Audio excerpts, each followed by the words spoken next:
Hello, আসসালামু আলাইকুম। আমি মাহমুদ হাসান। আজকে আপনাদের দেখাবো উত্তাল মেঘনার পরিস্থিতি।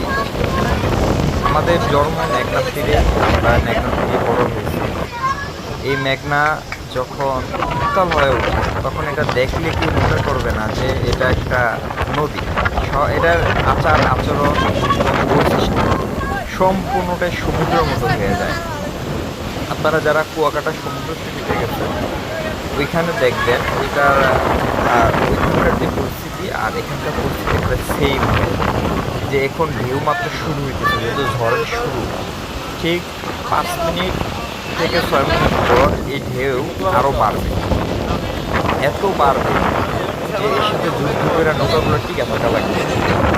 দেন এখানে যে নৌকাটা দেখছেন, এই নৌকাটাও এখানে থাকতে পারবে আর কিছুক্ষণ পর। আর এরই মধ্যে যে জেলে ভাইয়েরা নদীতে আসেন এবং জাল দেখা যাচ্ছে তারা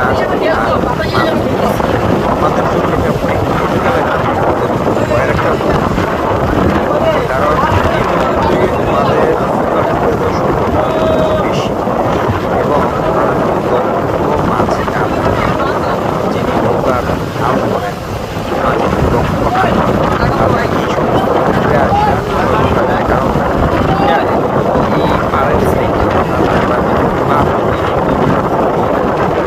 এর সাইডে যে দেখতেছি মাছ দেখে তার আরও বেশি।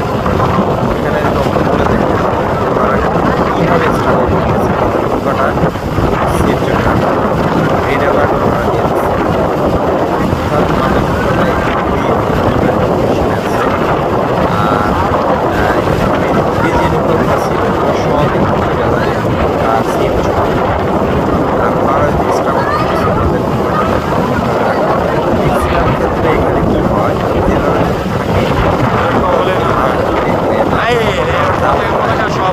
ফালাই দিয়ে তারপরে আলাদা একটা কাজ করে।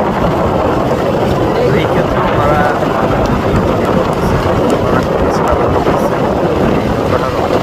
আমার এখান থেকে অনেক দূরে নৌকাটা, আমি দেওয়ার কারণে